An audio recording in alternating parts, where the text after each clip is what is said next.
नमस्कार सबैजनालाई welcome to the NOS channel. आज यो भिडियोमा भने हामी ह्युमन एक्सक्रिटरी सिस्टमको बारेमा डिस्कस गर्न गइरहेको छौँ। होप सबैजनालाई यो हेल्पफुल हुन्छ है। एक्सक्रिसन भनेको यस्तो प्रोसेस हो जसबाट अर्गानिजमले मेटाबोलिक वेस्ट प्रोडक्ट्सहरूलाई एलिमिनेट गर्छ र ह्युमन बिङ्समा प्राइमेरीली भनेको नाइट्रोजिनस वेस्टहरू हुन्छ।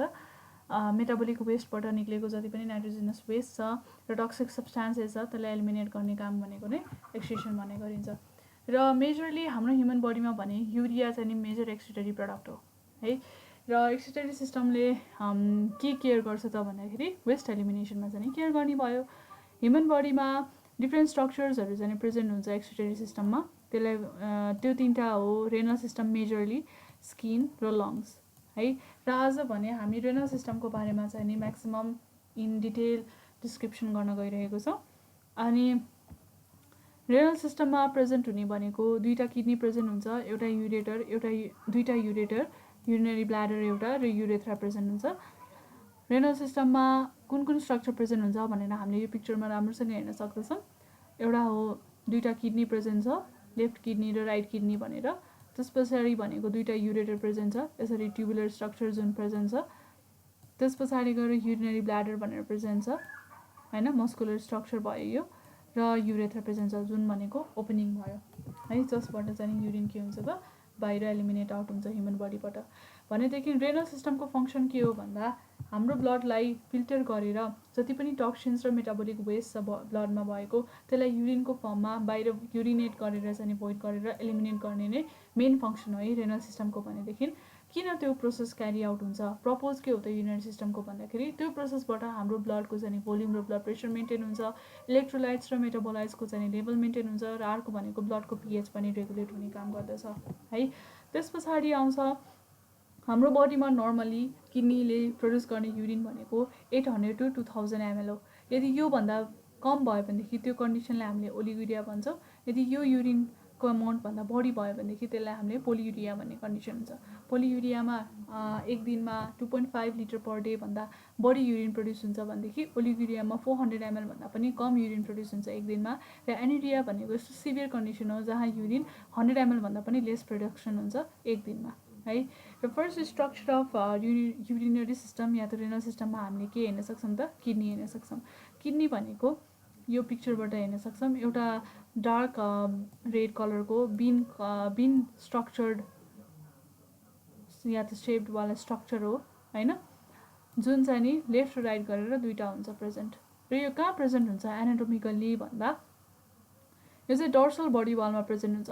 हाम्रो पेरिटोनियमको पछाडिपट्टि हुने भएकोले गर्दाखेरि यसलाई हामीले रेट्रोपेरिटोनियल पोजिसन पनि भन्ने गर्दछौँ है। र अर्को चाहिँ सुपेरियर लम्बार रिजनमा प्रेजेन्ट हुन्छ। यो एक्सटेन्ड कतादेखि कतासम्म हुन्छ भन्दाखेरि चाहिँ हाम्रो भर्टिब्रेको थोरेसिक 12देखि लम्बार 3rd चाहिँ यो एक्सटेन्ड हुन्छ। र यसलाई चाहिँ रिब केजको लोवर पार्टले चाहिँ प्रोटेक्सन दिने गर्दछ है। तर हाम्रो राइट किडनी चाहिँ slightly lower then the left kidney हुन्छ। किन भन्दाखेरि लिभरको प्रेजेन्सले गर्दाखेरि हाम्रो राइट किडनीको माथिपट्टि यसरी यहाँ एउटा लिभर प्रेजेन्ट हुन्छ, जसले गर्दाखेरि यहाँ एकदमै एउटा सानो एरिया चाहिँ क्रिएट हुन्छ होइन, कन्जस्टेड पनि हुन्छ यो एरिया। त्यसले गर्दाखेरि राइट किडनी चाहिँ नि हाम्रो लेफ्ट किडनीभन्दा स्लाइटली लोवर पोजिसनमा चाहिँ प्रेजेन्ट हुने गर्दछ है एनाटोमिकली। भनेदेखि अब हाम्रो किडनी ह्युमन बिङ एउटा एडल्ट ह्युमन बिङमा कत्रो हुन्छ भन्दाखेरि 12 सेन्टिमिटर लामो हुन्छ, 6 सेन्टिमिटरको चाहिँ यसको विड्थ हुन्छ र 3 सेन्टिमिटर यसको थिकनेस हुन्छ है। र हरेक किडनी माथिपट्टि एउटा ट्रायङ्गुलर स्ट्रक्चर प्रेजेन्ट हुन्छ है। यसलाई हामीले के भन्ने गर्दछौँ त एड्रिनल ग्ल्यान्ड भन्ने गर्छौँ। यो एउटा मेजरली चाहिँ यो इन्डोक्राइन ग्ल्यान्ड हो जसले डिफ्रेन्ट हर्मोन्सहरू चाहिँ सेक्रेट गर्छ हाम्रो बडीमा रेगुलेसन हुनको लागि, सिस्टमिक रेगुलेसन हुनको लागि है। र upper parts of the kidney त जहिले पनि हाम्रो लोवर रिब्सहरूले नै प्रोटेक्सन गरिरहेको हुन्छ भनेदेखि होल किडनी र एड्रिनल ग्ल्यान्डलाई प्रोटेक्सन गर्नको लागि चाहिँ नि के भन्दाखेरि दुईवटा लेयरले कभरिङ गरेको हुन्छ। एउटा चाहिँ फ्याटको लेयर हुन्छ, सबसे आउटर मोस्टमा फ्याटको लेयर हुन्छ जुन पेरिरेनल र प्यारारेनल गरेर दुई थरीको हुन्छ भनेदेखि त्यसको भित्रपट्टि रेनल फेसिया हुन्छ है। So outer most layer of the kidney भनेको चाहिँ नि फ्याटको लेयर हुन्छ, पेरिरेनल र प्यारारेनल गरेर दुईवटा, र त्यस पछाडि गएर भनेको रेनल फेसिया लेयरले चाहिँ कभर गरेको हुन्छ। So anatomy of the anatomy of the kidney भनेको चाहिँ नि यो भयो। अब इन्टरनली किडनीलाई हेर्दाखेरि कस्तो स्ट्रक्चर्सहरू प्रेजेन्ट हुन्छ भन्दाखेरि क्रस सेक्सनली स्टडी गर्दाखेरि 3टा मेजर रिजन हुन्छ है किडनीभित्र that is renal cortex, renal medulla र रेनल पेल्भिस गरेर तीनटा स्ट्रक्चर हुने भयो। रेनल कर्टेक्स भनेको आउटर मोस्ट लेयर भयो, रेनल मेडुला भनेको मिडल लेयर भयो र रेनल पेल्भिस भनेको चाहिँ नि यो यस्तो स्पेस भयो, एउटा कन्केभ स्पेस भयो जहाँ न्युमरस ब्लड भेसल्सहरू इन्टर गर्छ किडनीमा र एक्जिट पनि हुन्छ। त्यसको साथसाथै युरेटर पनि के हुने भयो त एक्जिट गर्ने भयो। त्यो स्पेसलाई हामीले के भन्ने भयो त यो स्पेसलाई हाम्रो रेनल पेल्भिस हुने भयो है। ओके, रेनल पेल्भिस पछाडि हाम्रो अब अझ बढी डिटेलमा हामीले 3 मेजर रिजन्स हेर्दाखेरि के आउँछ भन्दाखेरि रेनल कर्टेक्स भनेर आउँछ। रेनल कर्टेक्स भनेको चाहिँ आउटर मोस्ट लेयर टिस्यु हो हैन किडनीको, जसमा चाहिँ नि के हुन्छ त भन्दाखेरि रेनल फेसियाले कभर गरेको हुन्छ र रेनल क्याप्सुलले पनि त्यसलाई कभर गरेको हुन्छ। भनेदेखि रेनल कर्टेक्सको टिस्यु कस्तो हुन्छ, ग्रानुलर हुन्छ। किन भन्दाखेरि त्यहाँ numerous functional units of kidney present हुन्छ, जसलाई हामीले के भन्ने गर्दछौँ भन्दाखेरि नेफ्रोन्स भन्ने गर्दछौँ है। र यो नेफ्रोन्स चाहिँ नि कर्टेक्सबाट एक्सटेन्ड भएर डिपर मेडुलासम्म पुगेको हुन्छ है।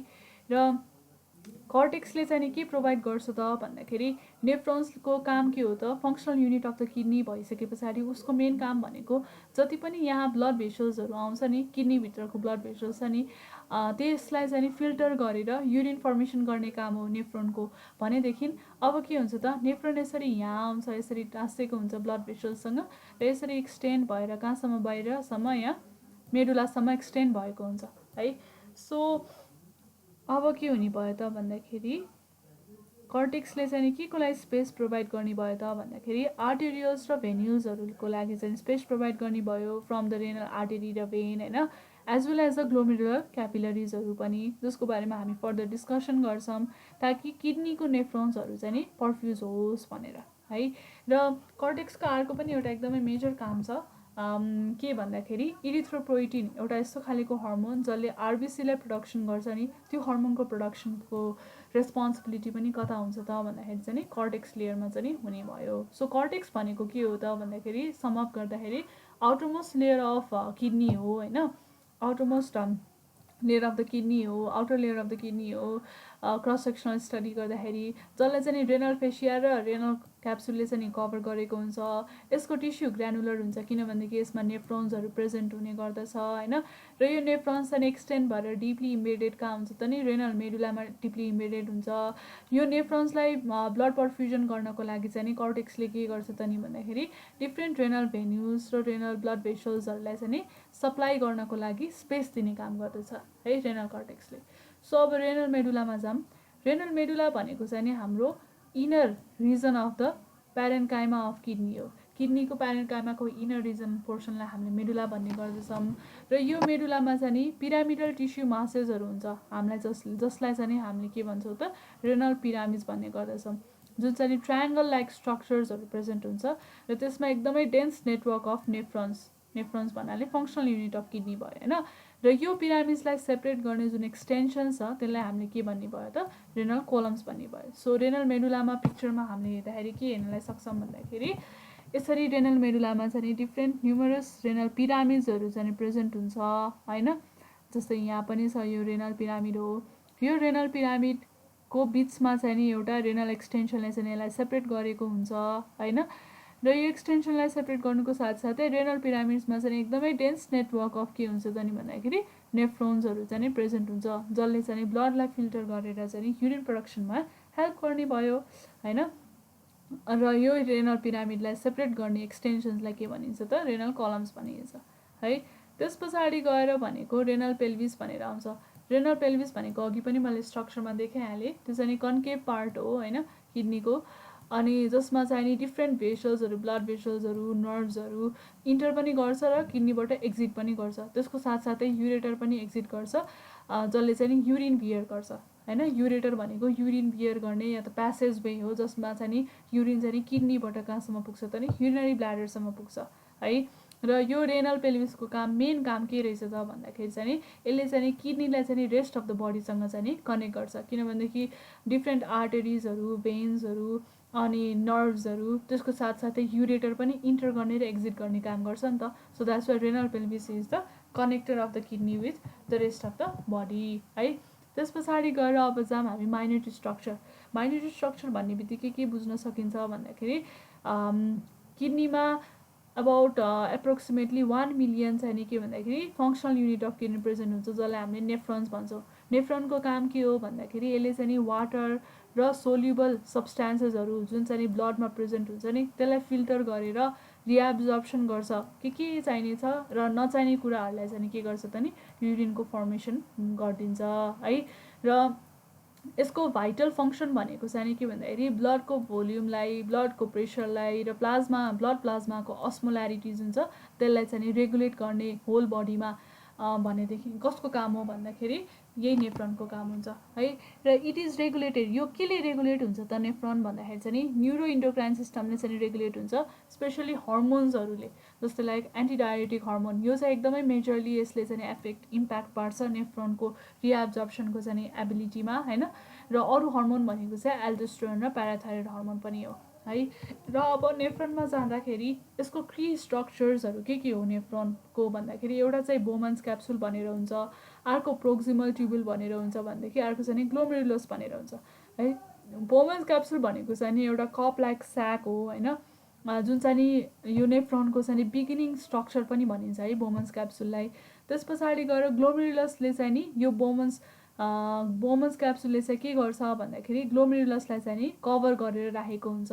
ग्लोमेरुलस भनेको चाहिँ नि क्यापिलरिजको इन्टरट्विन्ड खालेको ग्रुप हो होइन, जुन चाहिँ नेफ्रोनको भित्र हुन्छ, जसको चाहिँ मेन काम भनेको नै के भन्दाखेरि ब्लडलाई फिल्टर गरेर युरिन बनाउने हो। भनेदेखि अब ग्लोमेरुलस भयो फर्स्ट स्ट्रक्चर, जुन चाहिँ नि क्यापिलरिजको इन्टरट्विन्ड ग्रुप भयो, त्यसलाई कभर गर्ने भनेको बोमन्स क्याप्सुलले हुन्छ, एउटा कप लाइक स्याक हुन्छ। र त्यो एक्सटेन्ड भएर के बन्छ त एउटा ट्युबुलर स्ट्रक्चर बनेको हुन्छ, जसमा चाहिँ नि वाटर र आयन चाहिँ नि रिएब्जर्प्सन भएर किडनीबाट केमा जान्छ त नि ब्लड प्लाज्मामा जान्छ। स्पेसली ग्लुकोज पनि रिएब्जर्प्सन भएर किडनीबाट कता जान्छ त नि ब्लड स्ट्रिममा जान्छ भनेदेखि त्यो प्रोक्सिमल ट्युबुल भयो। हामी स्ट्रक्चरतिर जाम अझ बढी क्लियर हुन्छ है यो स्ट्रक्चरबाट। यसरी किडनी भयो, यो किडनीमा यसरी पिरामिड स्ट्रक्चर्सहरू भनिन्छ, जसलाई हामीले रेनल पिरामिड पनि भन्छौँ, जुन चाहिँ इन्लार्ज गर्दाखेरि यस्तो यस्तो खालेको चाहिँ स्ट्रक्चर देखिन्छ होइन।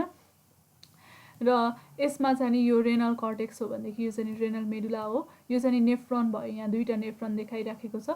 र यो नेफ्रोनको चाहिँ यो स्ट्रक्चर यस्तो प्रेजेन्ट हुन्छ है मेडुलामा, हाम्रो रेनल मेडुलामा या त रेनल पिरामिडमा यसरी चाहिँ प्रेजेन्ट भएको हुन्छ। र अझ डिटेलमा हेर्दाखेरि नेफ्रोनको स्ट्रक्चर अघि हामीले भन्यौँ तीनवटा मेन स्ट्रक्चर छ, द्याट इज यो भनेको चाहिँ ग्लोमेरुलस हो। ग्लोमेरुलस भनेको चाहिँ क्यापिलरिजको के हो त एउटा टफ क्यापिलरिज हो या त ब्रान्चेस अफ क्यापिलरिज हो होइन। ग्लोमेरुलसलाई एउटा कप लाइक स्ट्रक्चरले कभर गरेको हुन्छ भनेको थियौँ, त्यो भनेको बोमन्स क्याप्सुल भयो। यसरी चाहिँ बोमन्स क्याप्सुलले यसरी कभर गरेको हुन्छ होइन। त्यस पछाडि गएर भनेको सबै ट्युबुल्स छ, हामीले हेर्न सक्छौँ यो सबै ट्युबुलर स्ट्रक्चर्स हो। ट्युबुलर स्ट्रक्चरको पनि डिफ्रेन्ट पार्ट्स हुन्छ। फर्स्ट पार्ट भनेको चाहिँ प्रोक्सिमल कन्भोल्युटेड ट्युबुल हो। प्रोक्सिमल कन्भोल्युटेड ट्युबुलबाट चाहिँ म्याक्सिमम अमाउन्ट अफ वाटर रिएब्जर्प्सन हुन्छ र ग्लुकोजको पनि रिएब्जर्प्सन हुन्छ। यसरी प्रोक्सिमल कन्भोल्युटेड ट्युबुल चाहिँ मेडुलामा गइसके पछाडि लुप अफ हेनले भन्छ, जुन भनेको एउटा यु सेपको चाहिँ स्ट्रक्चर हुन्छ होइन, त्यसलाई चाहिँ हामीले लुप अफ हेनले भन्छौँ। यहाँबाट पनि वाटर र आयन्सको रिएब्जर्प्सन हुने काम हुन्छ। त्यस पछाडि गएर लुप अफ हेनले पछि गएर के भन्दछ भन्दाखेरि डिस्टल कन्भोल्युटेड ट्युबुल भन्दछ। डिस्टल कन्भोल्युटेड ट्युबुलमा चाहिँ हाम्रो हर्मोन्सको चाहिँ एक्सन हुन्छ र त्यो हर्मोन्सको एक्सनबाट चाहिँ फेरि के हुन्छ त नि वाटरको रिएब्जर्प्सन हुन्छ। र फाइनली लास्टमा गएर चाहिँ के हुन्छ त नि भन्दाखेरि यो स्ट्रक्चरलाई चाहिँ हामीले कलेक्टिङ डक्ट भन्छौँ। कलेक्टिङ डक्ट भनेको चाहिँ यसरी डिसिटी हुन्छ नि, जुन लास्ट पार्ट अफ नेफ्रोन जुन छ त्योसँग चाहिँ कलेक्टिङ डक्ट न्युमरस डिसिटीसँग चाहिँ कनेक्टेड भएको हुन्छ, सो द्याट डिफ्रेन्ट नेफ्रोन्सहरू जुन छ किडनीको त्यसको सबै जुन लास्टको फिल्टर्ड आउट प्रडक्ट जुन छ युरिन, त्यो चाहिँ यसरी यहाँ आएर कलेक्टिङ डक्टमा आएर चाहिँ कलेक्ट हुन्छ। र फाइनली यही कलेक्टिङ डक्टबाट नै बाहिर केमा जान्छ त नि हाम्रो युरेटरमा पनि जाने काम गर्दछ रेनल सिस्टमको है। सो बेसिकली हाम्रो नेफ्रोनमा हुने काम भनेको पनि यही नै हो। अझ डिटेलमा जानुपर्दा बोमन्स क्याप्सुल भनेको फर्स्ट स्ट्रक्चर हो हाम्रो उसमा प्रेजेन्ट हुने नेफ्रोन। बोमन्स क्याप्सुललाई हामीले ग्लोमेरुलर क्याप्सुल पनि भन्ने गर्दछौँ है, किन भन्दाखेरि यसले चाहिँ नि एउटा कप लाइक स्ट्रक्चर बनाउँछ कि यहाँ हामीले पिक्चरमा पनि देख्न सक्दछौँ। यो कप लाइक स्ट्रक्चर जुन छ नि यो कप लाइक स्ट्रक्चर बनाउँछ केले भन्दाखेरि बोमन्स क्याप्सुलले के को वरिपरि त भन्दाखेरि चाहिँ नि ग्लोमेरुलसको चाहिँ नि वरिपरि एउटा कप लाइक स्ट्रक्चर बनाउने भयो है। र यो भित्रपट्टिको जुन यो रातो पोर्सन छ नि यो चाहिँ नि हाम्रो के हो त भन्दाखेरि ग्लोमेरुलस हो है। र त्यसैले गर्दाखेरि यसलाई हामीले के भन्छ त ग्लोमेरुलर क्याप्सुल पनि भन्ने गर्दछौँ। र यो कम्पोज हुने भनेको चाहिँ दुईवटा सेल्सले चाहिँ कम्पोज हुन्छ है। एउटा चाहिँ भिसरल लेयर हुन्छ, अर्को चाहिँ पराइटल लेयर हुन्छ। भिसरल लेयर चाहिँ नि सिम्पल स्क्वामस एपिथेलियल सेल्सबाट बनेको हुन्छ भनेदेखि पराइटल लेयर चाहिँ नि सिम्पल स्क्वामस एपिथेलियल सेल्सले बनेको हुन्छ है। भिसरल लेयर भनेको चाहिँ नि यो इन्टरनल लेयर हो है, जसले चाहिँ केलाई लाइन गरेको हुन्छ त भन्दाखेरि चाहिँ नि ग्लोमेरुलसलाई चाहिँ नि लाइन गरेको हुन्छ। भनेदेखि पराइटल लेयर भनेको चाहिँ नि यो आउटर लेयर हो जुनले चाहिँ नि ग्लोमेरुलसलाई चाहिँ लाइन गरेको हुँदैन है। अब भिसरल लेयर भनेको चाहिँ नि ग्लोमेरुलससँग नै एट्याच भएको हुन्छ नि त। यसको मेन फङ्सन भनेको के हो भन्दाखेरि भिसरल लेयरमा चाहिँ नि यो ग्लोमेरुलसमा तिम्रो जति पनि ब्लड छ नि ब्लडमा रहेको सोल्युट्स छ, वाटर छ, आयन्सहरू छ, यो ग्लोमेरुलसको ग्लोमेरुलर क्याप्सुलको भिसरल लेयरले चाहिँ नि यो सोल्युट्स, आयन्स, वाटर्सलाई चाहिँ नि कता भन्दाखेरि ग्लोमेरुलसबाट कता लैजान्छ त नि भन्दाखेरि बोमन्स क्याप्सुलमा चाहिँ लैजाने काम गर्छ है। र त्यो एलाउ गर्ने काम कसले गर्छ त भन्दाखेरि चाहिँ नि भिसरल लेयरले चाहिँ नि गर्ने गर्दछ है। र यसले नै रेगुलेट गर्छ कि के चाहिँ नि कस्तो खालको सोल्युट्सहरू, आयन्सहरू चाहिँ नि हाम्रो ग्लोमेरुलसबाट बोमन्स क्याप्सुलमा जाने, ट्युबुल्सहरूमा जाने, फिल्ट्रेसन हुने भनेको नै केबाट हुन्छ त भन्दाखेरि चाहिँ नि हाम्रो यो ग्लोमेरुलसबाट केमा जाँदाखेरि त बोमन्स क्याप्सुलमा जाँदाखेरि एउटा भिसरल लेयर प्रेजेन्ट हुन्छ जुन चाहिँ नि सिम्पल स्क्वामस एपिथेलियल सेल्सबाट चाहिँ बनेको हुन्छ र त्यसैले नै रेगुलेट गर्छ के भन्दाखेरि चाहिँ नि ग्लोमेरुलसबाट चाहिँ नि हाम्रो बोमन्स क्याप्सुलमा जाने के चाहिँ नि फिल्ट्रेट हुने भनेर है। र यसमा जाँदाखेरि के हुन्छ भनेदेखि ग्लुकोज र आयन्सहरू लाइक सोडियम्सहरू चाहिँ नि पास हुन्छ नेफ्रोनबाट है।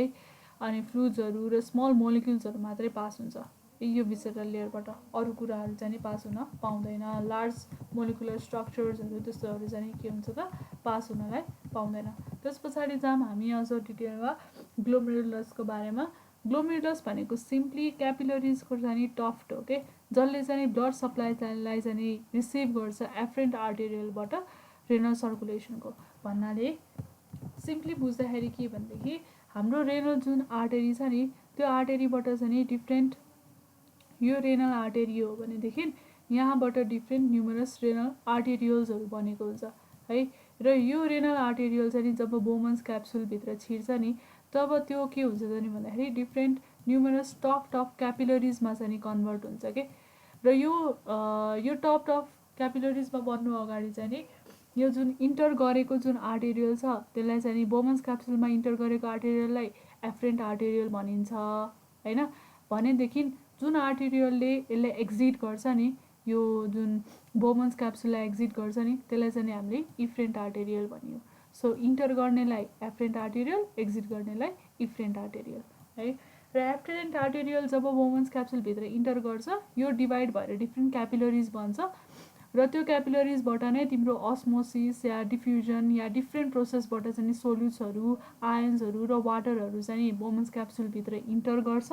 भनेदेखि बाँकीको जुन रहेको ब्लड छ होइन, ब्लड प्लाज्मा छ त्यो चाहिँ नि तिम्रो एक्जिट हुन्छ बोमन्स क्याप्सुलबाट थ्रु वाट भन्दाखेरि चाहिँ नि इफ्रेन्ट आर्टेरियलबाट है। सो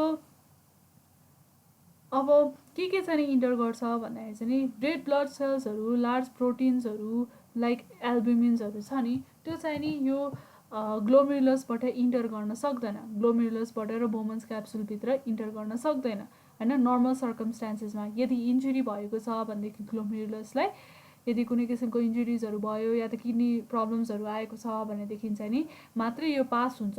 र हामीले युरिन टेस्ट गर्दाखेरि चाहिँ के गर्छ त नि युरिनमा ब्लड र प्रोटिन देखिन्छ नि त्यति बेलामा हामीले के साइन देख्छौँ भन्दाखेरि चाहिँ नि कि किडनीमा चाहिँ नि कुनै इस्यु भइरहेको छ या त प्रब्लम्स छ या त डिसअर्डर्स छ भनेर चाहिँ नि बुझ्नलाई सक्दछौँ है।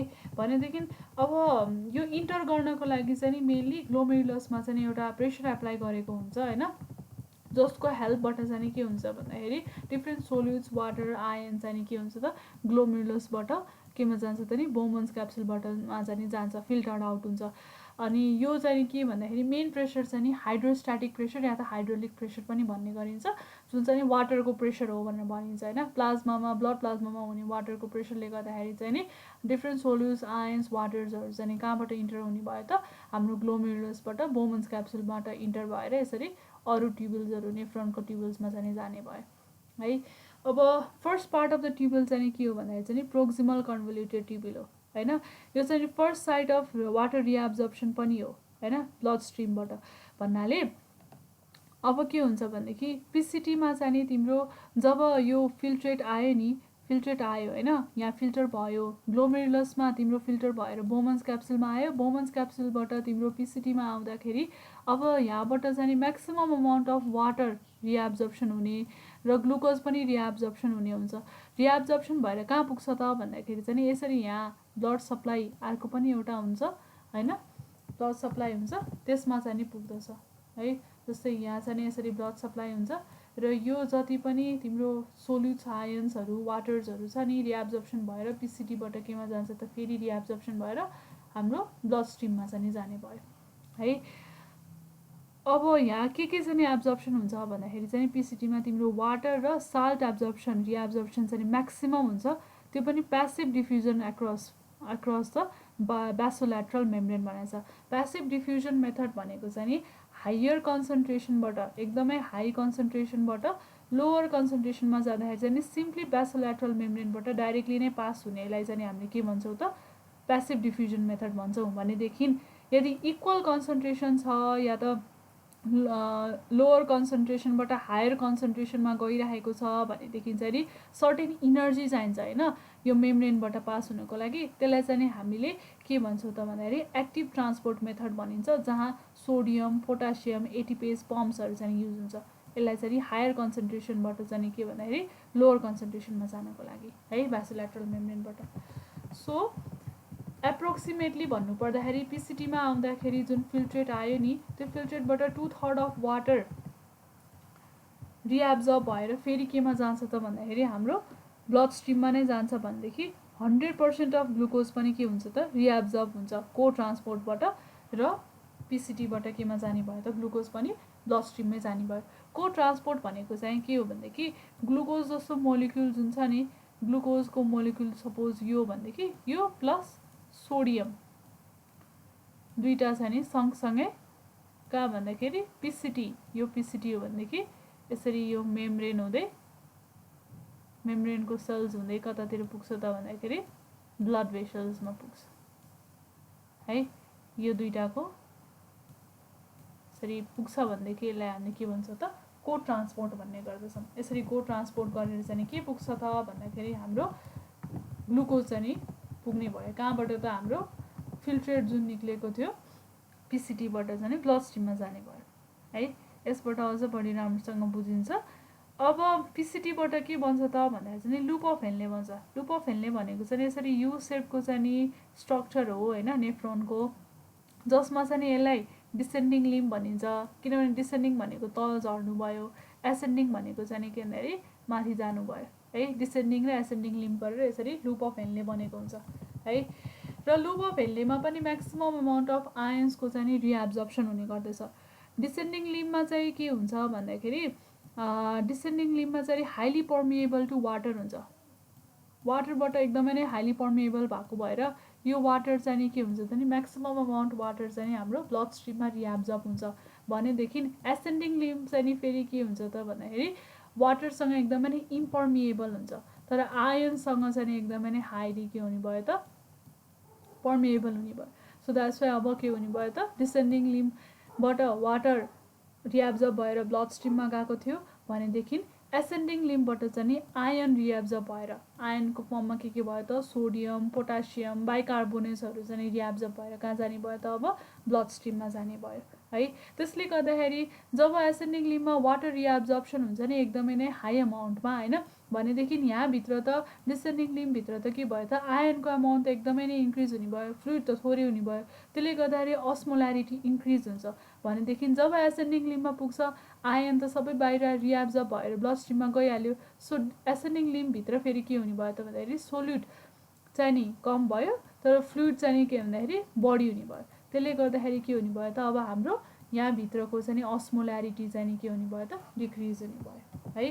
र यसरी अस्मोल्यारिटी पनि इन्क्रिज डिक्रिज हुँदै हुँदै रिएब्जर्प्सन हुँदै जाने भयो। अब त्यस पछाडि आउँछ डिस्टल कन्भोल्युटेड ट्युबल। डिस्टल कन्भोल्युटेड ट्युबल चाहिँ नि अब एसेन्डिङ लिम्ब हुँदै यसरी डिस्टल कन्भोल्युटेड ट्युबल चाहिँ यति लामो हुन्छ हैन। र डिस्टल कन्भोल्युटेड ट्युबलमा चाहिँ के हुन्छ भनेदेखि पर्मेबिलिटी अफ वाटर त इन्क्रिज हुन्छ, तर त्यो भेरिएबल हुन्छ। केमा डिपेन्डेन्ट हुन्छ मोस्टली भन्दाखेरि एउटा हर्मोनमा डिपेन्डेन्ट हुन्छ, जुन हर्मोन भनेको चाहिँ एन्टिडायरेटिक हर्मोन या त एडिएच हर्मोन पनि भनिन्छ। यो एडिएच हर्मोन चाहिँ पिट्युटरी ग्ल्यान्डको पोस्टेरियर लोबबाट चाहिँ सेक्रेट भएको हुन्छ हैन। र यसको मेन काम भनेको नै एडिएचको चाहिँ के हो भनेदेखि होमियोस्टासिसलाई चाहिँ मेन्टेन गर्नु हो। र यसले चाहिँ मेनली डिस्टल कन्भोल्युटेड ट्युबलमा एक्ट गरेर त्यो लेयरलाई चाहिँ नि त्यो यो डिस्टल कन्भोल्युटेड ट्युबलको लेयर जुन छ नि यहाँ भएको सेल्सहरू, त्यो सेल्सलाई चाहिँ नि पर्मिएबल टु वाटरसँग कतिको पर्मिएबिलिटी चाहिँ नि इन्क्रिज गर्ने कि डिक्रिज गर्ने कि भनेर चाहिँ केले काम गर्ने भयो त भन्दाखेरि एडिएच भन्ने हर्मोनले काम गर्ने भयो। एडिएचको फुल फर्म के हो भन्दाखेरि एन्टिडायरेटिक हर्मोन हो है, एन्टिडायरेटिक हर्मोन हो। जस्ट सपोज हाम्रो बडीको सिस्टम अनुसार चाहिँ नि एडिएचले काम गर्छ। फर इक्जाम्पल यदि हाम्रो बडी डिहाइड्रेट भइरहेको छ भनेदेखि हाम्रो बडीमा फ्लुइडको मात्रा के भइरहेछ त एकदमै नै कम भइरहेको छ भनेपछि बडीमा फ्लुइडको डिमान्ड बढिरहेको छ। त्यो डिमान्ड फुलफिल गर्नको लागि एडिएचले के गरिदिन्छ त डिस्टल ट्युबलमा आएर रेनल ट्युबलको डिस्टल ट्युबलमा आएर चाहिँ नि वाटरको पर्मेबिलिटी एकदमै नै इन्क्रिज गरिदिन्छ, जसले गर्दाखेरि चाहिँ वाटर यो डिस्टल ट्युबलबाट एब्जर्ब भएर कहाँ जान्छ त भन्दाखेरि हाम्रो ब्लड स्ट्रिममा जाने भयो। र यसरी ब्लड स्ट्रिममा गइसके पछाडि हाम्रो बडीमा फ्लुइड पनि के हुने भयो त मेन्टेन हुने भयो। र यसरी नै एडिएचले चाहिँ हाम्रो सिस्टमिक कन्डिसन अनुसार चाहिँ के गर्छ भने वाटरको चाहिँ एब्जर्ब गर्ने, रिएब्जर्प्सन कतिको गर्ने, कतिको चाहिँ मेन्टेन गर्ने, रिएब्जर्प्सन कतिको गर्ने नगर्ने भनेर चाहिँ केले मेन्टेन गर्ने भयो त डिस्टल ट्युबलमा एडिएच भन्ने हर्मोनले चाहिँ मेन्टेन गर्ने भयो। ओके, नाउ यसको रिजल्टले गर्दाखेरि के हुने भयो त अब एडिएचले एक्ट गरेर फ्लुइड एब्जर्प्सनलाई इन्क्रिज गराएपछि ब्लडको भोल्युम इन्क्रिज हुने भयो, बिकज ब्लड प्लाज्मा इन्क्रिज भइरहेको छ। त्यसको साथसाथै ब्लड प्रेसर पनि इन्क्रिज गराउने भयो है। र त्यसको साथसाथै डिस्टल ट्युबलमा जुन फ्लुइड छ त्यसको जुन अस्मोल्यारिटी छ त्यो चाहिँ केमा डिपेन्ड गर्छ त भन्दाखेरि चाहिँ हर्मोनको स्टिमुलसमा चाहिँ डिपेन्ड हुने भयो।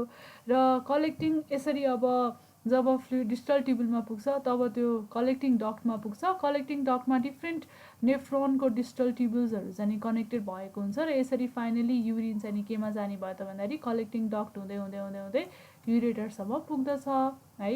र यसरी चाहिँ युरिनको फर्मेसन पनि हुन्छ। र यही नै हो पार्ट्सहरू, मेन इम्पोर्टेन्ट पार्ट्सहरू है नेफ्रोनको। भनेपछि एज अ होल टोटल हामीले बुझ्नु पर्दाखेरि के बुझ्नलाई पर्यो भन्दाखेरि यसरी चाहिँ ग्लोमेरुलसमा चाहिँ हाम्रो ग्लोमेरुलस यसरी चाहिँ ब्लड किडनीमा चाहिँ भित्र इन्टर हुन्छ, ग्लोमेरुलस बन्छ। ग्लोमेरुलस भनेको टप क्यापिलरिज भयो। ग्लोमेरुलसबाट चाहिँ बोमन्स क्याप्सुलमा इन्टर गर्दाखेरि एउटा मेम्ब्रेनको चाहिँ लेयर हुन्छ। त्यो मेम्ब्रेनले चाहिँ रेगुलेट गर्छ कस्तो कस्तो खालेको माइक्रोसोल्युट्सहरू अनि माइक्रो लेस मोलिकुलर वेटको सब्सटान्सेसहरू आयन्सहरू मात्रै चाहिँ इन्टर गर्न सक्छ यहाँबाट। यदि केही गरी इन्टर गर्यो भनेदेखि इट मिन्स कि किडनीमा केही इस्युज भइरहेको छ भनेर बुझ्नु पर्दछ। यसरी अब जुन यहाँ फिल्ट्रेट छ त्यो चाहिँ हाम्रो केमा आइपुग्छ त भन्दाखेरि प्रोक्सिमल कन्भोल्युटेड ट्युबलमा आइपुग्छ। प्रोक्सिमल कन्भोल्युटेड ट्युबलबाट चाहिँ हाम्रो वाटर र ग्लुकोज चाहिँ म्याक्सिमम अमाउन्टमा रिएब्जर्प्सन भएर सिस्टमिक सर्कुलेसनमा जान्छ। र बाँकी रहेको जुन फिल्ट्रेट छ त्यो चाहिँ हाम्रो लुप अफ हेन्लेमा आउँछ। लुप अफ हेन्लेमा पनि हाम्रो जब डिसेन्डिङ पार्टमा आइपुग्छ नि त्यहाँबाट चाहिँ म्याक्सिमम अमाउन्ट अफ वाटर फेरि रिएब्जर्प्सन भएर केमा पुग्छ त भन्दाखेरि सिस्टमिक सर्कुलेसनमा पुग्छ। र जब हाम्रो त्यो फिल्ट्रेट फेरि एसेन्डिङ लिम्ब आउँछ, लिम्बमा आइपुग्छ लुप अफ हेन्लेको, फेरि आयन्सहरू सबै एब्जर्प्सन हुन्छ, सोडियम पोटासियमहरू एब्जर्प्सन हुन्छ। र त्यस पछाडि बाँकी रहेको फिल्ट्रेट चाहिँ फेरि हाम्रो केमा आउँछ त भन्दाखेरि डिसिटीमा आइपुग्छ। डिसिटीमा आइपुग्दाखेरि हाम्रो एडिएच भन्ने हर्मोनले एक्ट गर्छ जसले चाहिँ रेगुलेट गर्छ कि कतिको अमाउन्ट अफ वाटर चाहिँ रिएब्जर्प्सन गर्ने त नि हाम्रो डिस्टल ट्युबलबाट। युजली एडिएचले चाहिँ वाटरको पर्मेबिलिटीलाई चाहिँ के गर्छ त इन्क्रिज गराइदिन्छ, सो द्याट वाटर चाहिँ हाम्रो सिस्टमिक सर्कुलेसनमा धेरै अमाउन्टमा चाहिँ के हुन्छ त नि रिएब्जर्प्सन होस् भनेर चाहिँ एडिएच को काम हो हैन, त्यो फंक्सन हो, मेन फंक्सन हो एडिएच को चाहिँ नि वाटरको फर्मेलिटीलाई इन्क्रिज गराउनु, सो दैट फाइनली अब त्यो फिल्ट्रेट के हुन्छ त नि जुनबाट वाटर पनि रिएब्जर्प्सन भइसके पछाडि कलेक्टिङ डक्टमा आइपुग्छ। कलेक्टिङ डक्टमा डिफ्रेन्ट नेफ्रोन्सहरुसँग चाहिँ नि कनेक्टेड भएको हुन्छ र यसरी युरिन चाहिँ नि लास्टमा फर्मेसन, नेफ्रोनमा फर्मेसन भएको युरिन लास्टमा युरेटरमा पुग्दछ है। यो भयो कम्प्लिट प्रोसेस अफ प्रोसेस भन्दा पनि कम्प्लिट डिस्क्रिप्सन अफ नेफ्रोनको। त्यस पछाडि गएर भनेको हाम्रो युरिनको फर्मेसन। अब युरिन चाहिँ कसरी फर्मेसन हुन्छ त हाम्रो बडीमा, त्यो त भयो नेफ्रोनको पार्ट्सहरू, तर एक्ज्याक्टली फर्मेसनको प्रोसेस पनि त्यही नै हो है।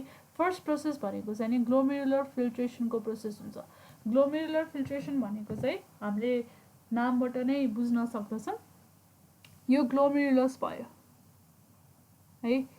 ग्लोमेरुलसमा चाहिँ नि फिल्ट्रेट भएर, फिल्टर भएर डिफ्रेन्ट सोल्युट्सहरू चाहिँ नि ट्युबल्समा पुग्छ, नेफ्रोनको ट्युबल्समा पुग्छ भनेदेखि त्यही नै हो ग्लोमेरुलर फिल्ट्रेसन भन्नाले। Scientifically mass movement of water र सोल्युट्सहरू कहाँबाट त ब्लड प्लाज्माबाट रेनल ट्युबलमा जान्छ, स्पेसली इन रेनल कर्पस्कल या त बोमन्स क्याप्सुल पनि भन्ने गरिन्छ। यो बोमन्स क्याप्सुल भयो यसमा भनेदेखि त्यसलाई हामीले के भन्ने भयो त भन्दाखेरि ग्लोमेरुलर फिल्ट्रेसन भन्ने भयो है।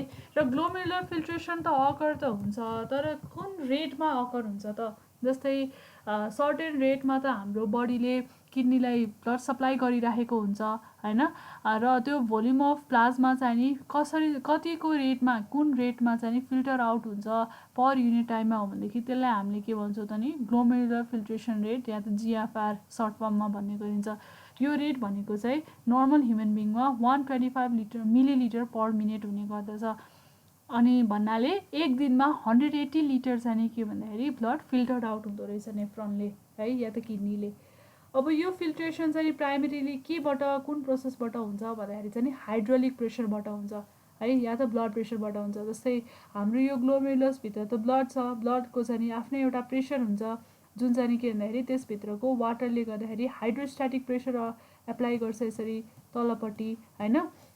र यो हाइड्रोस्ट्याटिक प्रेसरले गर्दाखेरि नै के हुन्छ त भन्दाखेरि सोल्युट्स, वाटर्स, आयन्सहरू चाहिँ नि ग्लोमेरुलसबाट कहाँ आइपुग्छ त पिसिटी या त नेफ्रोनको ट्युबल्समा आइपुग्ने भयो है। सो यो भयो ग्लोमेरुलर फिल्ट्रेसनको। मेनली हामीले एकदमै याद गर्नुपर्ने कुरा भनेको चाहिँ ग्लोमेरुलर फिल्ट्रेसन कहाँ हुन्छ, कुन प्रेसरले गर्दाखेरि चाहिँ ग्लोमेरुलर फिल्ट्रेसन अकर हुन्छ, र ग्लोमेरुलर फिल्ट्रेसन रेट एउटा नर्मल ह्युमन बडीमा कति हुन्छ भनेर चाहिँ याद गर्नुपर्ने हुन्छ। नेक्स्ट स्टेप भनेको युरिन फर्मेसनमा रिएब्जर्प्सनको प्रोसेस हुन्छ। रिएब्जर्प्सन भनेको चाहिँ के भन्दाखेरि अघि नै मैले भनिसकेँ, नेफ्रोनको डिफ्रेन्ट पार्ट्समा डिफ्रेन्ट फर्म्समा के हुन्छ त सोल्युट्स र वाटर्सहरू चाहिँ रिएब्जर्प्सन भएर कहाँबाट जान्छ भन्दाखेरि हाम्रो डिफ्रेन्ट नेफ्रोनको पार्ट्सबाट फेरि सिस्टमिक सर्कुलेसनमा नै जान्छ भन्नाले ब्लडमै जान्छ, ब्लड स्ट्रिममै जान्छ भनेदेखि त्यसलाई हामीले रिएब्जर्प्सन भन्छौँ है। भन्नाले मुभमेन्ट अफ वाटर र सोल्युट्सहरू कहाँबाट भन्दाखेरि चाहिँ ट्युबल्सबाट back into the blood plasma हो भनेदेखि त्यसलाई चाहिँ हामीले के भन्ने भयो त रिएब्जर्प्सन भन्ने भयो। अब बल्क रिएब्जर्प्सन भनेको एकदमै लार्ज अमाउन्टमा रिएब्जर्प्सन चाहिँ के को कन्ट्रोलमा हुन्छ भन्दाखेरि हर्मोनल कन्ट्रोलमा हुन्छ, जुन चाहिँ नि स्पेसली प्रोक्सिमल ट्युबलमा चाहिँ अकर हुन्छ। र मेनी इम्पोर्टेन्ट सोल्युट्सहरू ग्लुकोज, एमिनो एसिड्स, बाइकार्बोनेट्सहरू चाहिँ नि एक्टिभली ट्रान्सपोर्ट आउट हुन्छ प्रोक्सिमल ट्युबलबाट, जसले गर्दाखेरि चाहिँ नि उनीहरूको कन्सन्ट्रेसन चाहिँ नि रिमेनिङ फ्लुइड जुन हुन्छ यहाँ फिल्ट्रेटको त्यसमा चाहिँ एक्सट्रिमली लो हुन्छ र सबै रिएब्जर्ब भएर केमा जान्छ त फेरि ब्लड स्ट्रिममा नै जान्छ है। ओभर 70% अफ फिल्ट्रेट चाहिँ के भन्दाखेरि रिएब्जर्ब हुन्छ यहाँ भनेर भनिन्छ। स्पेसली पिसिटी भन्नाले प्रोक्सिमल कन्भोल्युटेड ट्युबलमा चाहिँ रिएब्जर्प्सन हुन्छ। र फर्दर बल्क रिएब्जर्प्सन चाहिँ के हुन्छ त सोडियमको हुने गर्दछ, जुन चाहिँ लुप अफ हेनलेमा चाहिँ हुन्छ। अघि मैले देखाएको त्यो स्ट्रक्चर हाम्रो लुप अफ हेनले भनेर यसरी यु सेपको स्ट्रक्चर हुन्छ, यहाँ चाहिँ मेजरली सोडियमको चाहिँ रिएब्जर्प्सन हुने रहेछ है। र त्यसपछि भनेको रेगुलेटेड रिएब्जर्प्सन भनेर हुन्छ अर्को, जहाँ चाहिँ हर्मोन्सले चाहिँ कन्ट्रोल गर्छ के को रेट अफ एब्जर्प्सन या त ट्रान्सपोर्ट भन्दाखेरि चाहिँ सोडियम र वाटरको चाहिँ जुन चाहिँ नि केमा डिपेन्ड गर्छ त सिस्टमिक कन्डिसन्समा डिपेन्ड गर्छ। अघि नै मैले एक्जाम्पल दिएको थिएँ हाम्रो बडीमा डिहाइड्रेसन हुँदाखेरि कसरी चाहिँ नि एन्टिडायरेटिक हर्मोनले डिस्टल कन्भोल्युटेड ट्युबुलमा एक्ट गरेर त्यहाँ चाहिँ नि वाटर पर्मेबिलिटी इन्क्रिज गराएर बडीको फ्लुइड डिमान्डलाई चाहिँ नि पर्मेबिलिटी इन्क्रिज गराएर एब्जर्प्सन रिएब्जर्प्सन र एब्जर्प्सन इन्क्रिज गराएर हाम्रो फेरि ब्लड स्ट्रिममा चाहिँ नि वाटर चाहिँ नि रिटर्न ब्याक गरेर नेफ्रोनबाट रिटर्न ब्याक गरेर बडी फ्लुइडको चाहिँ नि डिमान्डलाई चाहिँ नि सक्सेसफुल्ली नै उसले के गर्ने भयो त सक्सेसफुल्ली उसले दिन सक्ने भयो होइन। त्यसैले सिस्टमिक कन्डिसन अनुसार चाहिँ नि रेगुलेटेड रिएब्जर्प्सन चाहिँ हुने भयो होइन, जुन चाहिँ डिस्टल ट्युबुल डिस्टल कन्भोल्युटेड ट्युबुल र कलेक्टिङ डक्टमा चाहिँ एक्ट हुन्छ। भनेदेखि लास्ट स्टेप भनेको चाहिँ नि सेक्रेसन हो। सेक्रेसन भनेको चाहिँ कस्तो हो भनेदेखि हाम्रो किडनीले चाहिँ आफ्नो सर्टेन वेस्ट र टक्सिन्सको चाहिँ नि एबिलिटी इन्क्रिज गराउनको लागि डिफ्रेन्ट काइन्ड्स अफ आयन्सहरू या त इलेक्ट्रोलाइट्सहरू या त टक्सिन्सहरू चाहिँ नि डाइरेक्टली नै हाम्रो जुन ब्लड स्ट्रिम छ नि त्यहाँबाट डाइरेक्टली नै रेनल ट्युबुलमा चाहिँ नि के गरिदिन्छ त सेक्रेट गरिदिन्छ के यहाँको सेल्सहरूले। जस्तै यहाँ ब्लड भेसल्स भयो, ब्लड भेसल्समा पनि सेल्स हुन्छ। अब त्यो ब्लड भेसल्सको सेल्समा चाहिँ नि जब टक्सिन्सहरू आइपुग्छ नि तब त्यो टक्सिन्स चाहिँ नि के हुन्छ त भन्दाखेरि डाइरेक्टली नै हाम्रो ट्युबुल्सको स्पेसली डिस्टल कन्भोल्युटेड ट्युबुल्सहरूको चाहिँ नि सेल्सबाट डाइरेक्टली नै ट्युबुल्समा चाहिँ नि इन्टर हुन्छ या त सेक्रेट हुन्छ भनेदेखि त्यो चाहिँ नि last process of urine formation हो जुन चाहिँ नि सेक्रेसन भन्ने गरिन्छ यो स्टेपलाई है। र यसले गर्दाखेरि चाहिँ नि के हुन्छ त भन्दाखेरि हाइड्रोजन पोटासियम क्रिएटिनिन र ड्रग्सहरू चाहिँ नि पेरिट्युबुलर ब्लडहरू भनेको यो ब्लड स्ट्रिमबाट चाहिँ नि के हुने भयो त भन्दाखेरि सेक्रेट हुन्छ ट्युबुल सेल्स इन्टु द फिल्ट्रेट। यहाँको फिल्ट्रेटमा चाहिँ डाइरेक्टली नै के हुने भयो त सेक्रेट हुने भयो। यसले चाहिँ किडनीको ability to eliminate certain waste र टक्सिन चाहिँ इन्हान्स गर्छ भनेदेखि प्लाज्मामा रहेको पोटासियमको कन्सन्ट्रेसनलाई रेगुलेट गर्छ र ब्लड पिएचलाई पनि के गर्ने भयो त मेन्टेन गर्नलाई चाहिँ हेल्प गर्ने भयो। सो मेजरली डिस्टल कन्भोल्युटेड ट्युबुलहरूमा चाहिँ हाम्रो सिस्टमिक कन्डिसन कस्तो छ बडीको त्यसको अनुसार चाहिँ सेक्रेसन हुने र रिएब्जर्प्सन हुने काम गर्दछ र त्यसको लागि डिफ्रेन्ट हर्मोन्सहरूले पनि एक्ट गर्दछ। सो अल इन अल नेफ्रोन्सको किडनीमा रहेको नेफ्रोन्सले चाहिँ के गर्दो रहेछ त भन्दाखेरि ब्लडलाई प्रोसेस गरेर फिल्टर गरेर युरिन क्रिएट गर्दो रहेछ होइन। कुन कुन स्टेप्स फलो गरेर भन्दाखेरि फिल्ट्रेसनको प्रोसेस, रिएब्जर्प्सनको प्रोसेस र सेक्रेसनको प्रोसेसबाट होइन, सो द्याट टक्सिन्सहरू डिफ्रेन्ट वेस्टहरू चाहिँ एलिमिनेट होस् बडीबाट भनेर। र जुन फर्म भएको युरिन छ नि नेफ्रोनबाट त्यसमा 95% वाटर हुन्छ भनेदेखि 5% मात्र वेस्ट प्रडक्ट हुन्छ र यो 5% वेस्ट प्रडक्टमा पनि नाइट्रोजिनस वेस्ट नै म्याक्सिमम हुन्छ जसमा के इन्क्लुड गरिएको हुन्छ भन्दाखेरि युरिया क्रिएटिनिन एमोनिया र युरिक एसिडको फर्ममा हुन्छ भनेदेखि सर्टेन आयन्सहरू पनि प्रेजेन्ट हुन्छ त्यो वेस्टमा that is sodium potassium hydrogen and calcium है।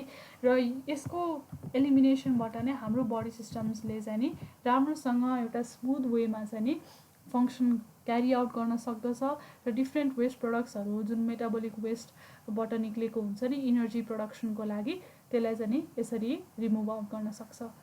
सो अल इन अल समरीमा भन्नुपर्दा युरिन फर्मेसन कसरी हुँदो रहेछ भन्दाखेरि ग्लोमेरुलसमा हाइड्रोलिक प्रेसर या त हाइड्रोस्ट्याटिक प्रेसरबाट चाहिँ नि एफ्रेन्ट आर्टेरियलबाट जति पनि ब्लड इन्टर हुन्छ त्यो चाहिँ नि कहाँ पुग्दो रहेछ त भन्दाखेरि हाम्रो बोमन्स क्याप्सुल हुँदै रेनल ट्युबुल्समा पुग्दो रहेछ। रेनल ट्युबुल्समा पुगिसके पछाडि त्यो फिल्ट्रेट जुन छ ब्लडबाट निक्लेको फिल्ट्रेट त्यसबाट चाहिँ म्याक्सिमम अमाउन्ट अफ वाटर र ग्लुकोज चाहिँ नि रिएब्जर्प्सन हुँदो रहेछ। रिएब्जर्प्सन भइसके पछाडि त्यो चाहिँ कहाँ जान्छ त भन्दाखेरि चाहिँ हाम्रो पेरिट्युबुलर क्यापिलरिजमा जान्छ या त ब्लड स्ट्रिममा जान्छ होइन।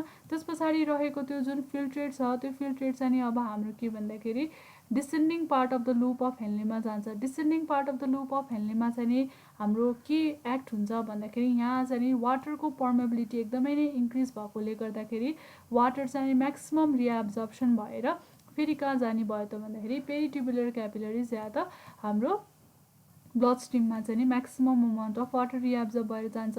त्यसै गरेर अब जब हामी एसेन्डिङ लिम्बमा जान्छौँ एसेन्डिङ लिम्बमा त्यो फिल्टर फिल्ट्रेट पुग्दाखेरि फेरि अब के हुन्छ त भन्दाखेरि आयन्सहरू चाहिँ म्याक्सिमम अमाउन्ट अफ रिएब्जर्प्सन भएर फेरि पेरिट्युबुलर क्यापिलरिजमा ions like sodium potassium calcium चाहिँ फेरि रिइन्टर गर्ने भयो कहाँ भन्दाखेरि पेरिट्युबुलर क्यापिलरिजहरूमा होइन। र अब बाँकी रहेको फिल्ट्रेट जुन छ जसबाट ग्लुकोज सोडियम पोटासियम आयन्स र वाटर सबै रिएब्जर्प्सन भइसक्यो, त्यो फिल्ट्रेट अब फेरि कहाँ पुग्छ त भन्दाखेरि डिस्टल कन्भोल्युटेड ट्युबुलमा पुग्छ। र डिस्टल कन्भोल्युटेड ट्युबुलमा एउटा हर्मोनले एक्ट गर्छ जसको नाम हो एडिएच। एडिएच भनेको के हो भन्दाखेरि एन्टिडायोटिक हर्मोन हो। यो चाहिँ पोस्टेरियर लोब अफ पिट्युटरी ग्ल्यान्डबाट सेक्रेट हुन्छ र यो एडिएचले भने चाहिँ वाटरको चाहिँ रिएब्जर्प्सन एकदमै इन्क्रिज गराइदिन्छ, जसको कारणले गर्दाखेरि वाटर फेरि रिएब्जर्प्सन भएर फिल्ट्रेटबाट कहाँ पुग्छ त हाम्रो पेरिट्युबुलर क्यापिलरिज या त ब्लड स्ट्रिममा पुग्छ।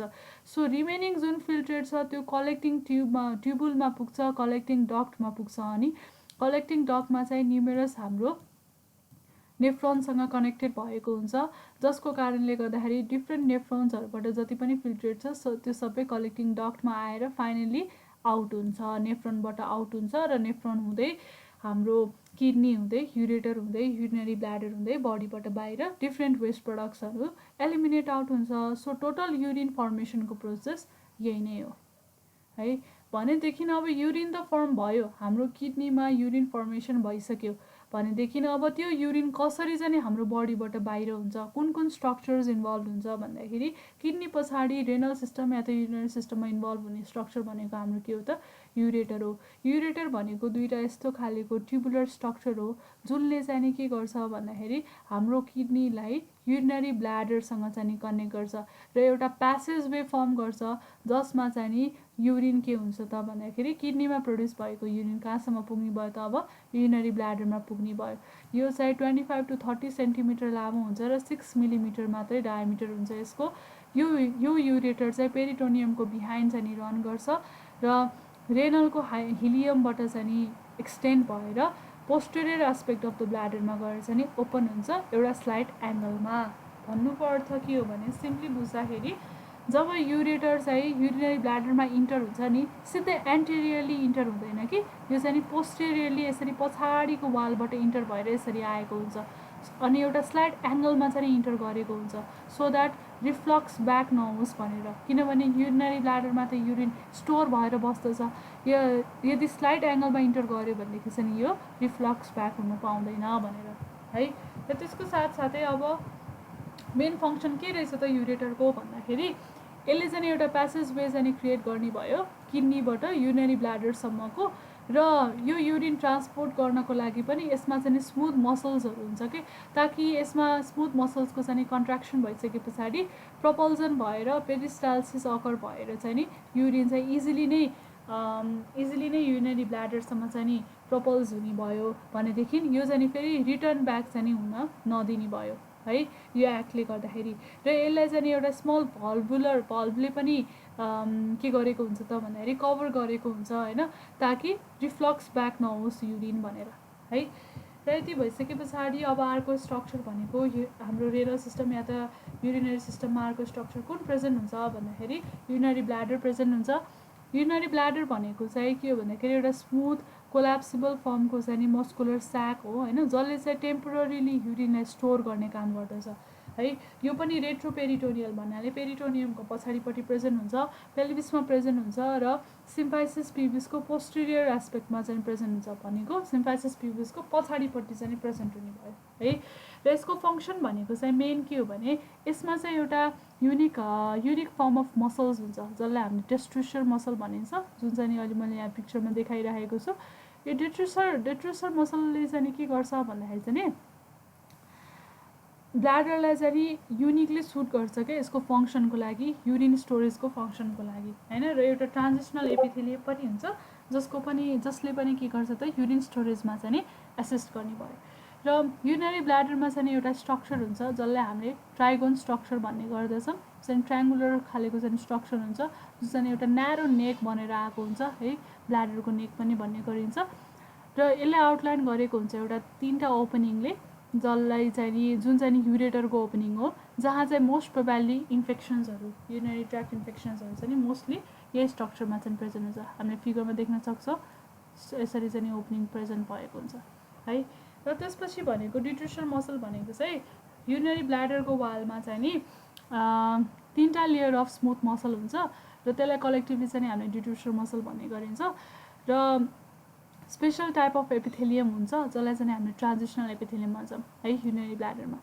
त्यस पछाडि गएर भनेको एउटा न्यारो ओपनिङ हुन्छ है युरिनरी ब्ल्याडरको, त्यसलाई चाहिँ हामीले के भन्छौँ भन्दाखेरि युरेथ्रा भन्ने गर्दछौँ, जुन चाहिँ थिन वाल ट्युब हो जसले चाहिँ युरिनलाई चाहिँ पेरिस्टाल्सिसबाट युरिनरी ब्ल्याडरबाट के गर्छ त नि आउटर बाहिर चाहिँ एलिमिनेट गर्छ, आउटर इन्भाइरोमेन्टमा चाहिँ एलिमिनेट गर्ने काम गर्छ from inside the body to the outside body, अनि त्यसलाई युरेथ्रा भनियो।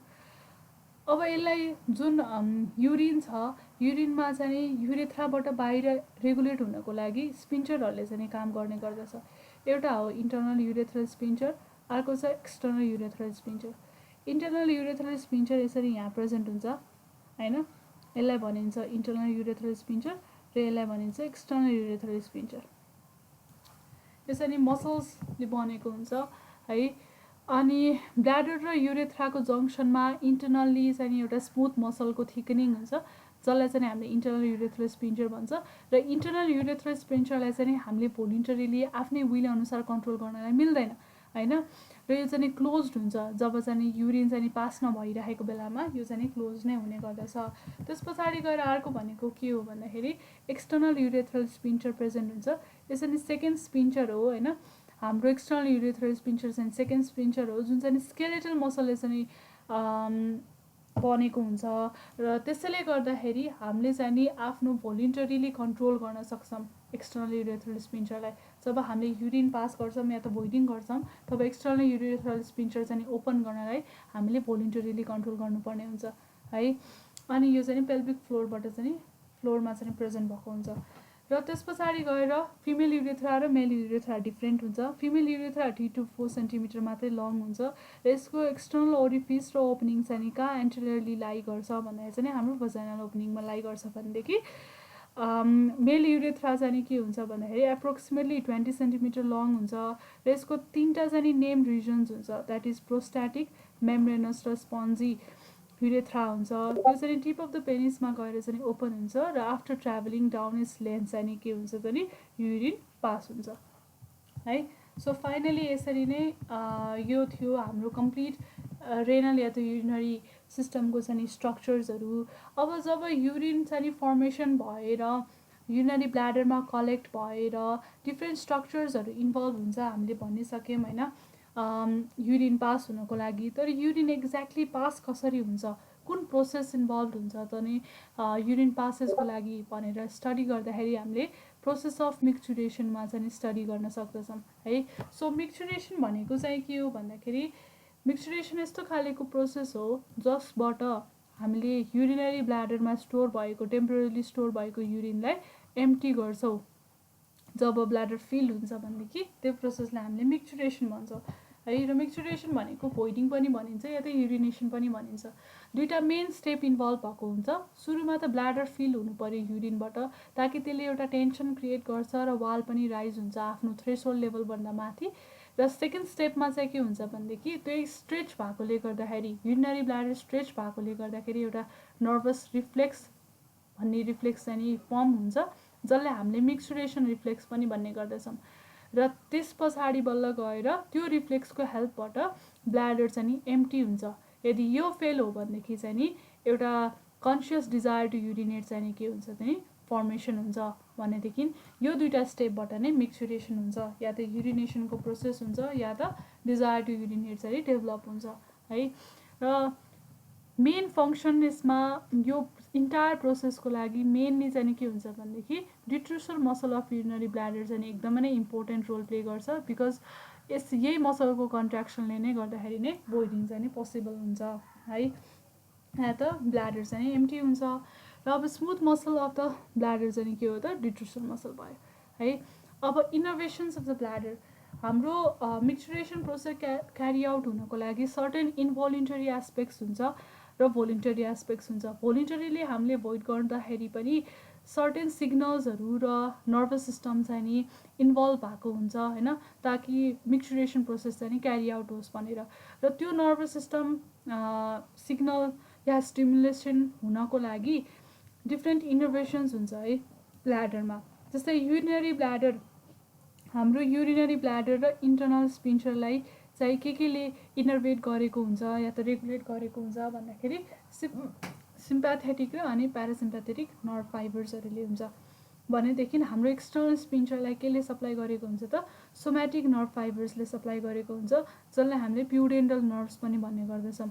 यो प्युडेन्टल नर्भ्सको एक्सन या त फङ्सन के हो भन्दाखेरि एक्सटर्नल स्पिन्चर चाहिँ नि कन्स्ट्रिक्टेड स्टेटमा नै राख्ने, जसलाई चाहिँ हामीले भोलिन्टरीली नै कन्ट्रोल गर्न सक्दछौँ। भनेदेखि हाम्रो यो जुन सिम्प्याथेटिक र प्यारासिम्प्याथेटिक नर्भ फाइबर्सको एक्सन छ त्यसलाई चाहिँ हामीले हाम्रो विल या त भोलिन्टरी एक्सनले चाहिँ कन्ट्रोल गर्न सक्दैनौँ।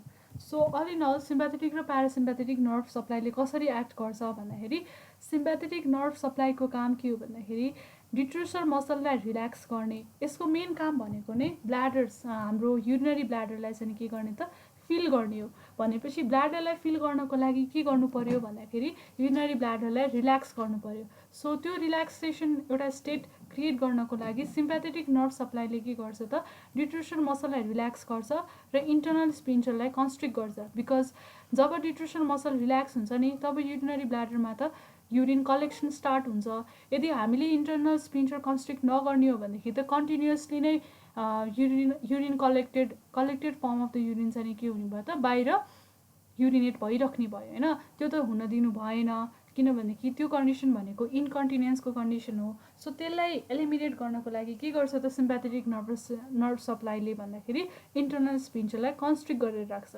त्यसै गरेर प्यारासिम्प्याथेटिक नर्भ सप्लाईको मेन फङ्सन भनेको के हो भन्दा ब्ल्याडरलाई एम्प्टी गर्ने हो। सो ब्ल्याडरलाई हाम्रो युरिनरी ब्ल्याडरमा जुन कलेक्ट भएको युरिन छ त्यसलाई एम्प्टी गर्नको लागि प्यारासिम्प्याथेटिक नर्भ सप्लाईले के गर्ने भयो भन्दाखेरि डिट्रुसर मसललाई कन्ट्र्याक्ट गर्ने भयो र अर्को भनेको इन्टर्नल स्पिन्चरलाई रिल्याक्स गर्ने भयो, सो द्याट युरिन चाहिँ नि इजिली नै बाहिर एलिमिनेट होस् या त पास आउट होस् भनेर है। सो अझ बढी डिटेलमा हामीले मिक्चुरेसन रिफ्लेक्स अघि नै हामीले भनिसक्यौँ। एउटा मिक्चुरेसन रिफ्लेक्सको क्रिएसन हुनुपर्छ सो द्याट इजिली नै युरिन चाहिँ नि जुन स्टोर भएको छ युरिनरी ब्ल्याडरमा त्यो चाहिँ नि बाहिर एलिमिनेट आउट होस् भनेर। र त्यो मिक्चुरेसन रिफ्लेक्सको लागि के अकर हुन्छ भन्दाखेरि सुरुमा चाहिँ नि युरिनरी ब्ल्याडर चाहिँ नि फिलअप हुनु पर्यो। कति भन्दाखेरि 400 ml सम्म चाहिँ नि फिलअप हुन्छ। त्यसले गर्दाखेरि युरिनरी ब्ल्याडरमा एउटा इन्ट्राभासाइकल प्रेसर क्रिएट हुन्छ या त जेनेरेट हुन्छ होइन, जसले गर्दाखेरि ब्ल्याडरको वाल जुन छ स्ट्रेच हुन्छ र त्यहाँ रहेका जति पनि स्ट्रेचिङ रिसेप्टर्सहरू छ, सेन्सरी रिसेप्टर्स, मोटर रिसेप्टर्स, त्यो चाहिँ नि एक्टिभेट हुने भयो। त्यसले त्यो एक्टिभेट हुने बित्तिकै अब सेन्सरी रिसेप्टर्सले एउटा सेन्सरी सिग्नल चाहिँ नि हाम्रो प्यारासिम्प्याथेटिक नर्भ सप्लाईमा चाहिँ नि सिग्नल गर्ने भयो। त्यो सिग्नल कहाँ पुग्छ त अब स्पाइनल कर्डमा पुग्ने भयो। र त्यो प्यारासिम्प्याथेटिक नर्भ सप्लाईले चाहिँ नि अब के गर्छ भन्दाखेरि चाहिँ नि मोटर सिग्नल दिन्छ युरिनरी ब्ल्याडरलाई।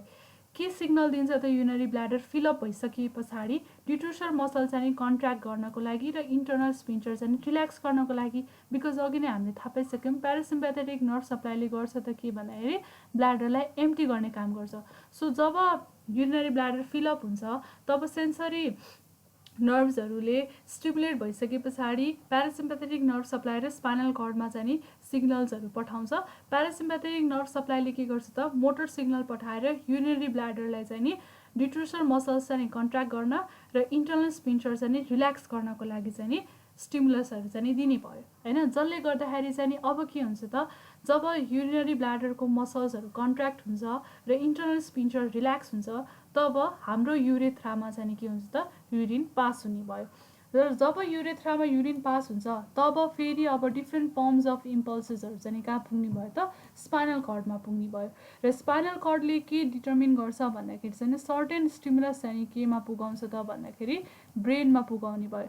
र ब्रेनले चाहिँ के डिटर्मिन गर्छ त भन्दाखेरि कि हाम्रो चाहिँ नि मिक्चुरेसन या त युरिनेसन अर भोइडिङ गर्ने किसिमको इन्भाइरोमेन्ट छ कि छैन भनेर भन्नाले फर इक्जाम्पल टोइलेट चाहिँ नजिकै छ कि छैन भनेर डिटर्मिन गर्ने भयो। यदि हाम्रो सिचुएसन मिल्छ मिक्चुरेसन गर्नको लागि या त युरिनेट गर्नको लागि भनेदेखि हाम्रो ब्रेनले के सिग्नल गर्छ भन्दाखेरि प्युडेन्टल नर्भ जुन छ त्यसलाई चाहिँ ब्लक गर भन्छ। पेल्भिस फ्लोरमा हैन। त्यो ब्लक हुने बित्तिकै के हुन्छ त भन्दाखेरि हाम्रो एक्सटर्नल स्पिन्चर चाहिँ रिल्याक्स हुन्छ र त्यसको साथसाथै सिम्प्याथेटिक इफ्रेन्सहरू पनि इनिबिट हुन्छ, ताकि मसल्स डिट्रुसर मसल्सहरू चाहिँ कन्ट्र्याक्टेड रहिरहन्छ, इन्टरनल स्पिन्चर चाहिँ ओपन नै रहिरहन्छ।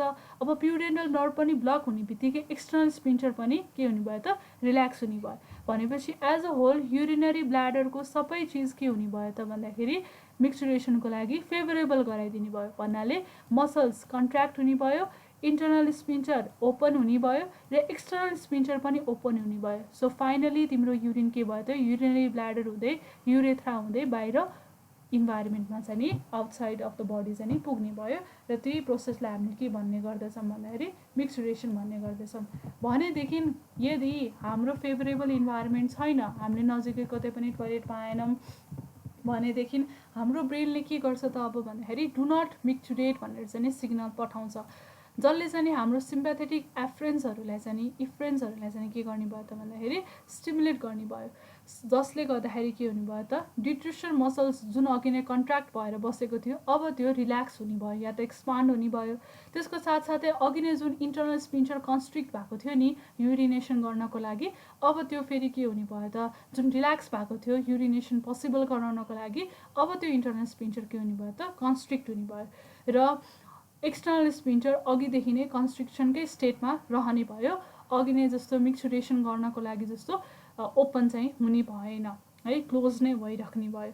भनेदेखि यो स्टेटमा पुगिसके पछाडि अब के हुने भयो त युरिनरी ब्ल्याडरले फर्दर बाहिर चाहिँ युरिनलाई एलिमिनेट गर्नलाई सक्दैन र यो स्टेटमा ब्ल्याडर कहिलेसम्म बस्छ भन्दाखेरि 1 मिनटदेखि 1 घन्टा भन्नाले 1 आवरसम्म चाहिँ नि बस्न सक्दछ ब्ल्याडर यो स्टेटमा।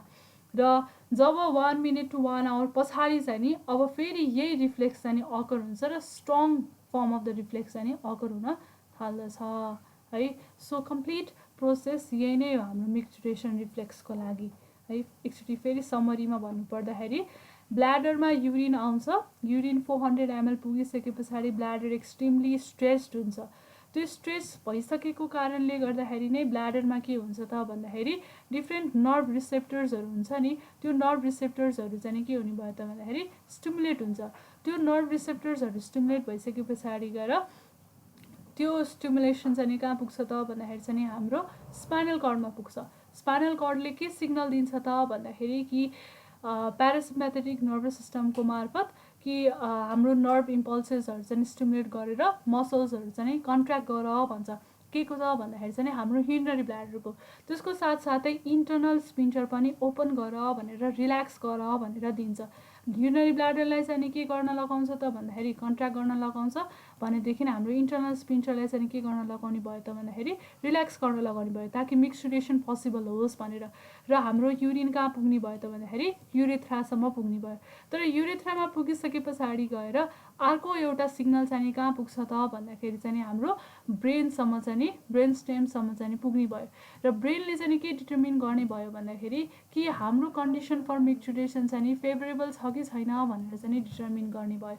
यदि फेभरेबल छ भनेदेखि चाहिँ नि हाम्रो एक्सटर्नल स्पिन्चरलाई चाहिँ ओपन गरिदिन्छ, कसरी भन्दाखेरि चाहिँ प्युडेन्टल नर्भलाई ब्लक गरेर, र फाइनली बाहिर निस्किन्छ एक्सटर्नल स्पिन्चर पनि ओपन हुन्छ, एक्सटर्नल स्पिन्चर पनि ओपन हुन्छ र हाम्रो युरेथ्रामा भएको युरिनरी ब्ल्याडर युरेथ्रा हुँदै बाहिर आउटसाइड इन्भाइरोमेन्टमा पुग्छ। भनेदेखि हाम्रो जुन यदि इन्भाइरोमेन्ट चाहिँ कन्डिसन चाहिँ यदि फेभरेबल छैन भनेदेखि चाहिँ ब्रेनले के भन्छ भनेदेखि कि सिम्प्याथेटिक ग्याङ्ग्लियनलाई चाहिँ एक्टिभेट गरेर अब के गराइदिन्छ त फेरि हाम्रो ब्ल्याडरलाई चाहिँ के गराउँछ त भन्दाखेरि रिल्याक्स गराउँछ, इन्टरनल स्पिन्चरलाई चाहिँ क्लोज गराइदिन्छ र एक्सटर्नल स्पिन्चरलाई पनि क्लोज गराइदिन्छ।